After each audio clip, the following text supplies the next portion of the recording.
আসসালামু আলাইকুম, সবাই কেমন আছেন? আজকে সকাল সকাল ব্রেকফাস্ট টাইমটাই আপনাদের সাথে ভিডিও শেয়ার করছি। আমার বাসায় গতকালকের কিছু রুটি বেঁচে গিয়েছিল। যেহেতু লেফট ওভার ফেলে দেওয়াও যাচ্ছে না, নষ্টও হয়নি, কিন্তু এখন খেতেও ইচ্ছে করছে না। তাই ভাবলাম এটার সাথে আরও একটু ফিউশন করা যায় কিনা। আমি সেদ্ধ রুটিগুলোকে সুন্দর করে নুডলসের মতো চ্যাপ্টা করে কেটে নিয়েছি। আর এখানে এখন পেঁয়াজ কুচি করে নিব। আসলে কি জানেন, আমরা চেষ্টা করেও কিন্তু ঘরের কোনো খাবার অপচয় করাটা পছন্দ করি না। আমার কথাটাই বলি, আমি পচে যাওয়ার আগ পর্যন্ত খাবারটাকে কিভাবে নতুন করে রান্না করে বা ফিউশন করে খাওয়া যায় সেটার চেষ্টা করি। শীতকাল বলেই কিন্তু টমেটোটা খুব বেশি মিষ্টি হয় আর খেতে কিন্তু দুর্দান্ত লাগে। তাই আজকে এই পেঁয়াজ কুচির সাথে টমেটো সুন্দর করে কুচি করে নিচ্ছি। আনফর্চুনেটলি ঘরে আজকে ধনিয়া পাতাটা শেষ হয়ে গেছে, তাই আজকে ধনিয়া পাতাটা মিসিং। কাঁচামরিচ ছাড়া কিন্তু আমার কোনো খাবারই একদম সুস্বাদু লাগে না। তাই আজকে সুন্দর করে ঝাল ঝাল কাঁচামরিচ চিকন চিকন করে কেটে নিলাম। আপনারা কারা কারা লেফট ওভার যে কোনো কিছু দিয়ে নতুন করে এক একটা ফিউশন খাবার তৈরি করেন সেটা কিন্তু অবশ্যই শেয়ার করবেন। আজকে আপনাদের সাথে এটা একটা ফার্স্ট আইটেম শেয়ার করছি। আমি আসলে মাঝে মধ্যে এরকম লেফট ওভার জিনিস দিয়ে হরেক রকমের মজার খাবার তৈরি করে খাই। স্পেশালি স্ন্যাক্স আইটেম বলেন বা সকালে ব্রেকফাস্ট বলেন, যত যাই বলেন না কেন, এটা কিন্তু রেগুলার আইটেম থেকে অনেক বেশি সুস্বাদু হয়। ফ্রিজে 2 পিস চিকেন ছিল, সেই চিকেনটাও সুন্দর করে আমি এখানে শ্রেড করে নিচ্ছি। ব্যাস, আমার কিন্তু প্রিপারেশন সব কিছু রেডি। আজকে ব্রেকফাস্ট করার মতো সময়ও ছিল না, তাই ঘুম থেকে উঠে সব কিছু একত্র করে কিছু একটা বানিয়ে ফেলছি।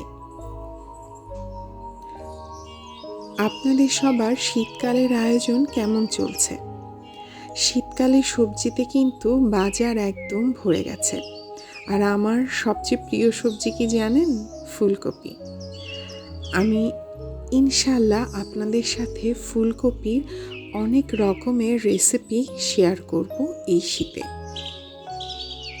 এখানে আমি হালকা পেঁয়াজটা নরম করে ভেজে নিচ্ছি তেলের মধ্যে। এর মধ্যে আমি এখন টমেটো কুচিটা আর কাঁচামরিচের কুচিটা দিয়ে আরেকটু ভেজে নেব। ছোটবেলায় টিফিনে আম্মু এরকম অনেক আইটেম কিন্তু তৈরি করে দিত। সবার আম্মুই কিছু না কিছু ইউনিক জিনিস সবার ছোটবেলাতেই তৈরি করে দিত। সেগুলো চিন্তা করলে অনেক মজা লাগে না বলেন? আমার তো খুবই দারুণ লাগে। মোটামুটি আমার কিন্তু মেইন যে টেস্টি ফিলিংটা সেটা কিন্তু ভাজা হয়ে গেছে। আর এখন আমি ডিমটা সুন্দর করে এই তেলের মধ্যে স্ক্রাম্বলড করে নিব। আপনারা চাইলে এখানে অন্যান্য ভেজিসও ব্যবহার করতে পারেন। আমি এখানে আর অন্য কোনো ভেজিস দিচ্ছি না, কারণ ওই যে বললাম আজকে যা কিছু ফ্রিজ খুলে লেফট ওভার পেলাম সেগুলো দিয়েই করছি। যেহেতু উইকেন্ড, ফ্রিজে থাকা সব জিনিসই অলমোস্ট শেষ হয়ে গেছে, তাই যা কিছু আছে ফ্রিজে তাই দিয়ে আজকে সকালে ব্রেকফাস্টের আয়োজন করছি।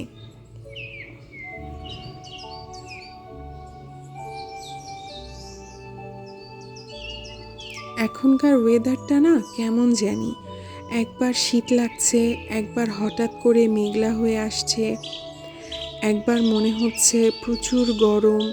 আসলে এনভায়রনমেন্টে অন্যরকম। আর দেখতে দেখতে কিন্তু আজকে নভেম্বর মাসের একদম শেষ দিন। দেখতে দেখতে নভেম্বরটা যেন কিভাবে চোখের নিমেষেই চলে গেল। আনন্দ, বেদনা, কষ্ট আর হারানোর যে দুঃখ সব মিলিয়ে নভেম্বর মাসটা যেন আমার জীবনের একটা অন্যরকম অধ্যায়। আমার কিন্তু ব্রেকফাস্ট অলমোস্ট রেডি। এখন ওপর থেকে একটু লবণ স্বাদ মতো দিয়ে হালকা ভেজে নামিয়ে নিচ্ছি। তৈরি হয়ে গেল কিন্তু আমার একেবারে মিক্সড লেফটওভার একটা ব্রেকফাস্ট। দেখতে কিন্তু যে কোনো সুস্বাদু খাবারের চেয়ে কম না, খেতে কিন্তু অনেক মজা হয়েছিল।